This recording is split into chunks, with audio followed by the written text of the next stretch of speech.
And joining us right now, without further ado, he's a great guy. He's a colleague of ours. You hear him here on WABC from 10 to 12 every morning.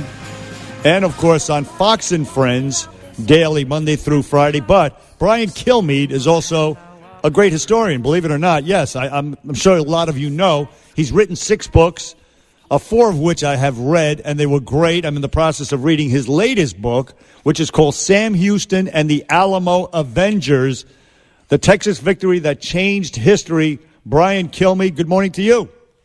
Bernie and Sid, to both of you, I can say hello at the same time. Good morning to you.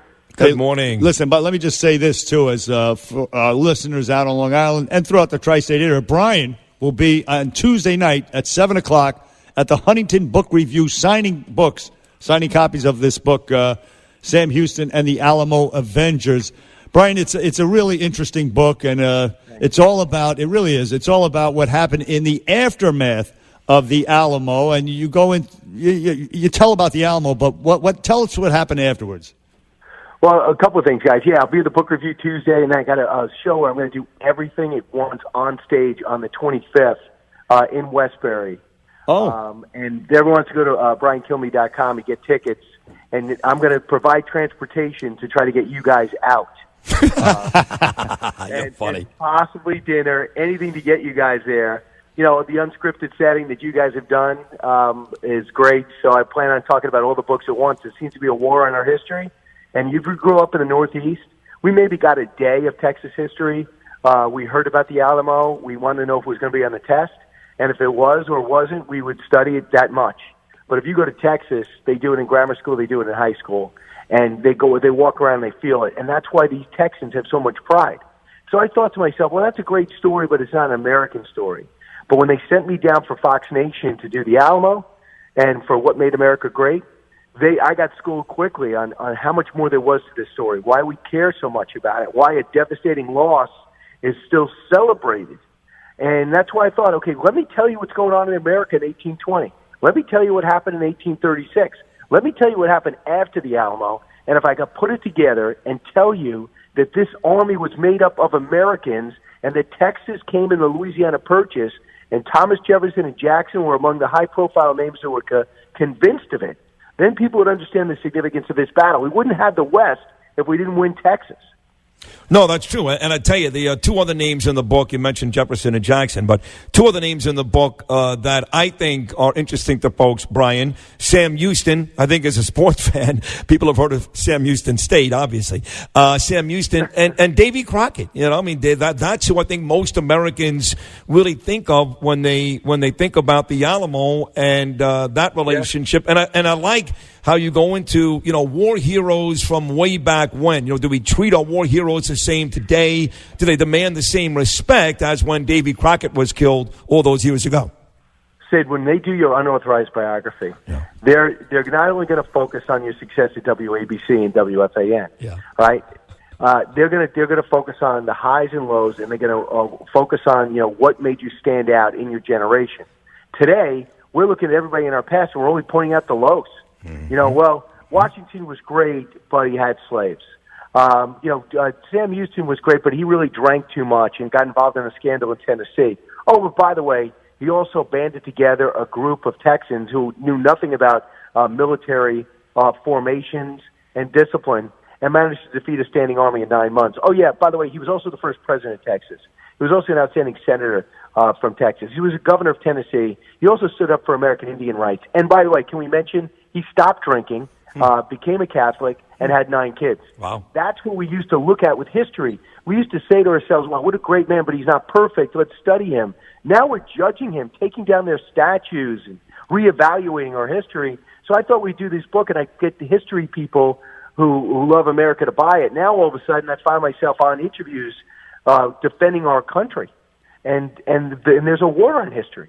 Now all of a sudden we got to defend our founding fathers in a way that you would think our detractors would be saying it. But these are Americans at war with our own past. Well, you're absolutely right. Wow, well said, Brian Kilmeade. The book is Sam Houston and the Alamo Avengers. I mean, we just experienced Columbus Day. It's now Indigenous Peoples Day. I mean, yes, the revisionism that's going on. 9/11, they barely mentioned it to the students in the class. The 50th anniversary of the moon landing, barely mentioned in public school classrooms. So, yes, the revisionism is stunning. They're more about indoctrination at this point. But your book celebrates these characters, just like the aforementioned Sam Houston, who, by the way, lived with the Cherokees for like 10 years. Unbelievable in that, you look at Sam Houston, you see what he accomplished, and I just ran through it. But as a kid, he loses his dad young, and his mom has to take all the brothers, and they got to go out west. And they get an axe, and they make their own living. They get some land, and they grow their own, they make their own farm. Then they get their own shop. You know what was consistent through all that? Sam Houston was not a good farmer. He was lazy, didn't want to go to school, and was a terrible clerk. So he goes and lives with Cherokee Indians. He goes, listen, if my family doesn't like me, I'm going to go read my books on my own. I'm going to live with the Cherokees. He learns about their philosophy of life and warfare. And then when he finally decides to get in the War of 1812, he comes back and he tells his mom, I'm going to join the military. She essentially says, don't get shot in the back. Or if you get shot in the back, if you don't get, no son of mine gets shot in the back, so I don't raise cowards. Don't come home. Fight with valor. No. That's how tough she was. Amazing. Wow, tough. Brian Kilmeade, Sam Houston, and the Alamo Avengers. So, Brian, after seeing what our friend Donald Trump Jr. went through yesterday promoting his new book on The View, aren't you happy you declined their offer? Well, Sid, I am. I think I'm invited. I will get invited every time. I assume I get invited again. I have just no interest in doing it. Number one, do you notice that fight? Everyone's yelling at once. Yeah. I mean, it's not even an interesting exchange. No. So everyone's yelling, like, who's winning, who's saying what? I don't know how many people watch that show that really care about our history, number one. And number two, I think Don loves the friction. I'm not really, I don't thrive on it. I want to tell the story. No, you're right about that. He got off a couple of good points, did Don Jr., about the whistleblower and ABC going after their whistleblower, blah, blah, blah. But let me ask you this question about the book, Sam Houston and the Alamo Avengers. And again, Brian will be at the Huntington Book Review, 7 o'clock on Tuesday night. Liz Warren, was she among the Cherokees that Sam Houston, her ancestors among the Cherokees that Sam Houston lived with? Right. When that DNA test came in and she was 1/1,000,000th of a percent of Cherokee, I had to rewrite the whole book. And I had to include her past in my book. But she has high cheekbones. That's right. That means I should have included her in her book. You bring up a good point about Bloomberg getting in and Elizabeth Warren. We got our latest Democratic nominee who wants to give away more money. Kamala Harris says, okay, since I'm destroying the insurance industry and energy industry, I want to give everybody that used to frack $80,000 to do something else. I mean, that's why Bloomberg's getting in, is because these people are so clueless. Right. I'm writing a book about people who just want an opportunity to go to an empty land and build a farm. They have a rake and a gun. That's all they have. They don't ask for anything. They don't blame automation. They don't blame the horse and buggy for anything. They just go out there. They want a chance. Now, these Democratic candidates, in particular, are saying we're going to try to give everything away. That's the antithesis of the American spirit. Listen, I don't want to be on a horse.